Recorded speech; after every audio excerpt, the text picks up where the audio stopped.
section, I'm going to talk a bit about the exam season planning, so the rules around the exams and the protocols that we're going to go through themselves, and how we're going to make sure students are in the right place at the right time and revising as hard as possible. So some information first from JCQ around the exams. There is a video that I will attach up onto the website as well, so you can see that it comes directly from JCQ, and we're going to talk about the Fitzharris, some of the Fitzharris elements that go along with that. So before the exam, students need to arrive at 8:30 for morning exams and come to the main hall. They need to have all of their equipment with them, which is 2 black pens, just in case one runs out, pencil, rubber, sharpener, ruler, protractor, compass, highlighter and calculator. Now I've worked really hard to remind students about their full equipment before their mock exam, so I'm hoping this is all in place and ready to go at home in a clear pencil case, or in a just a plastic kitchen bag is fine. Note that we can't use any correction pens, fluid or tape, so no Tipp-Ex or anything along those lines. You just need to put a clean line for any working that isn't wanted and right underneath it. Erasable pens are also not permitted. Highlighters and gel pens are permitted to be used, but they mustn't be written in. So this is just a comment from the exam board to say, please don't write in highlighter, but you can use a highlighter to highlight things and make points. But don't put any essential information in highlighter, because sometimes when it's scanned, they're not able to read it. Should have the correct calculators already. They're the ones that we advise students to have in school, so they need to be suitable for the desk, battery or solar, and lids and cases need to be put under the table, but the examinations coordinators will tell students to do that in the main. Calculators also must not be adapted with any extra or special features. Again, this shouldn't be an issue if you're using your normal school calculator. If you're concerned that that's an issue, please do contact say myself or tutor to just check the calculator is okay. Candidates are responsible to make sure the calculators work and they have a power supply. So please do check things like batteries in the calculators, or make sure that if they're solar powered, they're kind of charged up, ready to go, and clear anything that's stored in those calculators. So still before the exams, we need to make sure that other things that can be taken to the exams is a clear plastic bottle with no labels and nothing on the side, so just a clear bottle with water in it. It's essential that students know their seat numbers, otherwise they will delay the start of the exams if they don't know their seat numbers. They're used to that from their mock exams, hopefully that will be normal for them. And bags will go into the cupboard in the hall, so I often get asked where bags and possessions are going to go. It's important to say that although the room where they go is locked, please don't have any extra valuables with you, and it just saves a lot of problems and things potentially going missing.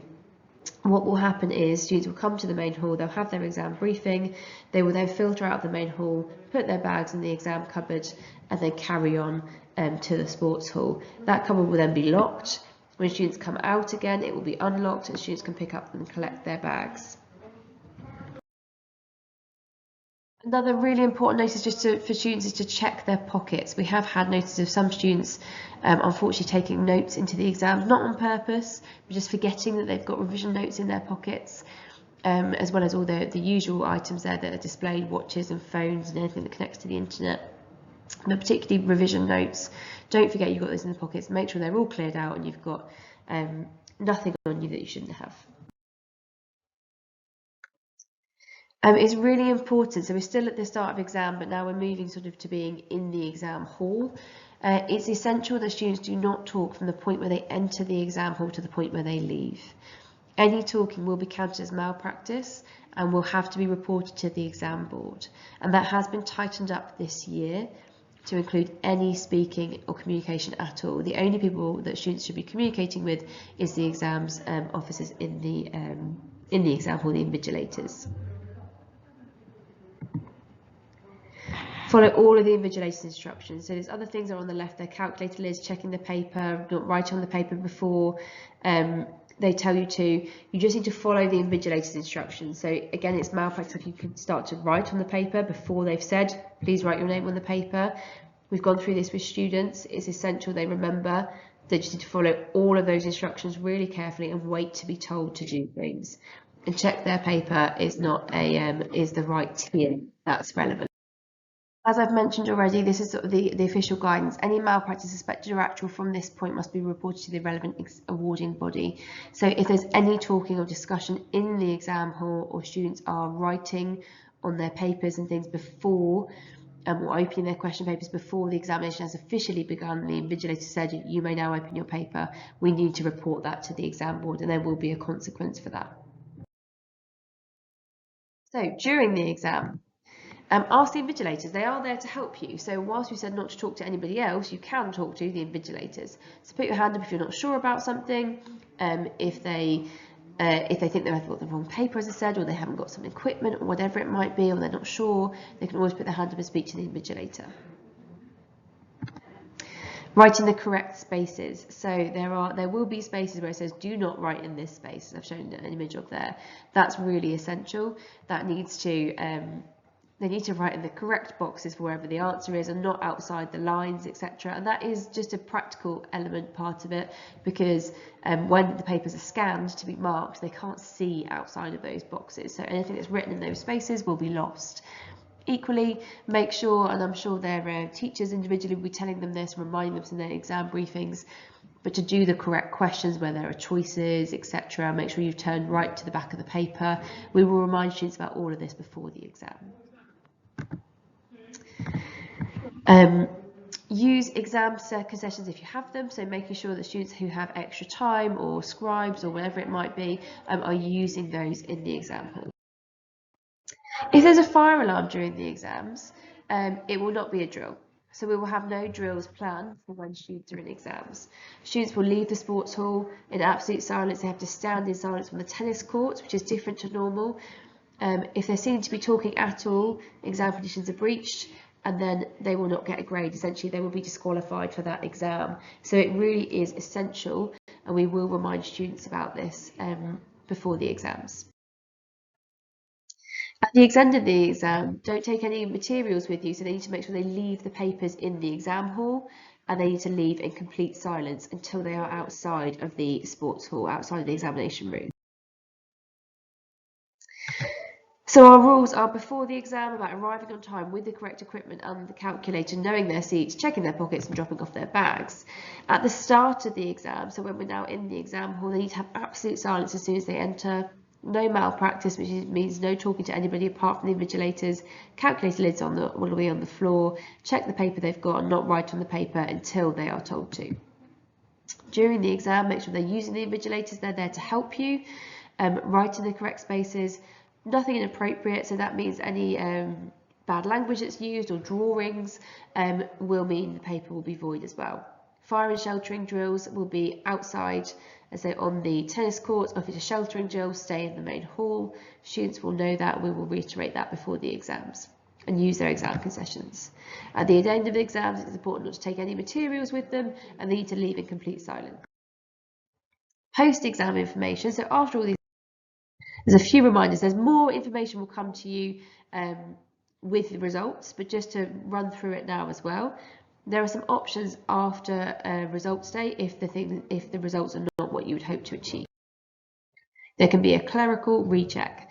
This is a recheck of all clerical procedures. So if you think there's just an error in adding up your marks, for example, that would be a clerical recheck. There's a review of the result, which is more common. So this is a remark of the candidate's script. Consent has to be given, and we usually get this on the day of exam pickup, of results pickup, sorry. So what we will do before the day of pickup is we will look at anyone who's close to a boundary, and we will recommend if we want them to get a remark. A copy of a script for review, so you can ask for a copy of your script back. Again, that has to be with, and then you can have a copy of the script to support teaching and learning. So sometimes we will say to a student on results day that we would really like to have their script back, and can they consent to that. Is about the exam season. So we've talked a little bit about timings already. So morning exams, between 8:15 and 8:25 arrive in school. 8:30 will be the exam briefing. At 9 o'clock the exam will begin. In the afternoon they will have early lunch. If they have an afternoon exam, they will leave their lesson at 12:30, go to the hall and stay in the hall to have some lunch. At 1 o'clock, they will have an exam briefing, and again at 1:30 the exam will begin. If there are any clashes, then they should be knowing what's happening. We do have some this year where students need to be isolated between exams because they have an exam clash. If that's happening to your child, they will know about it, and you should know about it by now already. The exam season planner will be attached on the website as well underneath this video. Exams are in bold. It's important that they use their own exam timetable, but this exam season planner document is a sort of overview of what's happening. Masterclasses are their final lesson with their teacher before they go to into their exam, essentially. So we'll talk about that a bit more in just a second, but if they're not in their exam masterclasses, they're in normal lessons. When they finish a subject, they're going to go to the normal lessons and then we'll revise for other subjects. It's really essential that, as parents, you know this, and make sure they've packed the things that they need to make sure that they know they have resources to work on in those lessons. Have everything they need and be well fed and some water with them. Masterclasses are before each exam. There will be a single uninterrupted lesson where everyone is available for those students. It won't necessarily be the lesson just before the exam, it might be a few days before. In some cases, unfortunately, where exams are very tight, it might even be a week before, but it will be the last uninterrupted lesson with your teacher, with the students' teachers, where they will get the final exam guidance. Okay, so most are with normal teachers in normal rooms. If there's any changes, we'll make sure that's on the timetable for them. Exam briefings are before the exam in the hall. They are the final words of wisdom from teachers. So this won't be about content, it's about some essential things to remember in terms of the exam. So for example, for the maths exam, I'm talking to them about making sure they're drawing on their diagrams, they're using their equipment, they're reading the full question, some of those things that students sometimes forget when they get into a state of anxiety ready for the exam. So these are the final words of wisdom. They're really important. So they're at 8:30, remember, and 1 o'clock in the afternoon. Students, when they get their timetables, can just use this slide to work out whose class they're in, because sometimes they don't know their class. This is an example, a day example of what it might look like. So this is a week where we've got the English Literature exam in the morning, then there's a Business Studies and History B masterclass. That's why I need to know if they're in Business B or Business C, for example.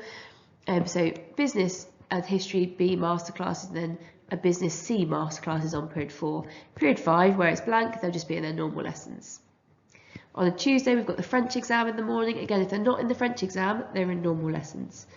History A&D masterclasses, that's usually in normal rooms. It just means that will be their final lesson with that teacher.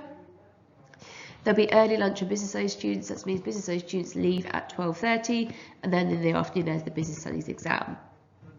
So a bit of an insight just into what a week will look like for them. All the exams will be on there. If they're not in that exam room, they're just in normal lessons. If they're not in a masterclass, they're in normal lessons, and they need to have resources to be able to work in those normal lessons. Students will, with their tutors, go through this really carefully and highlight what's relevant to them and make sure that they know which, say, for example, which Business Studies class they're in, Business Studies B or Business Studies C, depending on which option block they're in. Finally, a few common questions. So students often ask why we don't have study leave, and sometimes parents ask this as well.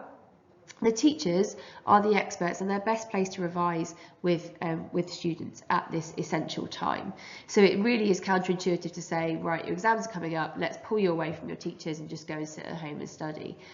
Teachers have marked the mock exams, they've marked their NEA, they've done this for years, they've got real expertise, and they are the best people to be with your children, with students at this time. Secondly, I often get asked what they'll do, as I've already mentioned, when they finish a subject, and the answer is they'll be revising independently, and it's essential that they have resources with them to do in that time. We do make sure that these spaces are quiet revision spaces, sometimes silence, and there's a sort of a line with teachers, they know what to do in that time. If there's any problems or any concerns about that, please do contact the school. And when they can stop coming to school every day. So the final point to make is that on the 11th of June, after their last exam on the 11th of June, they can go home. After that, they only need to attend masterclasses and exams, so they don't need to be in for the full day. If they need to be in the full day for travel reasons, there will always be spaces for them to revise. So we've only ever had a couple of students really that have this, but if for whatever reason you get a bus from far away or you're dropped off from farther away, you can come into school, you can still be here for the full day and you'll work in E3 when you're not in an exam or a masterclass. I hope that's been comprehensive. If there's anything you're not sure about, please don't hesitate to get in touch.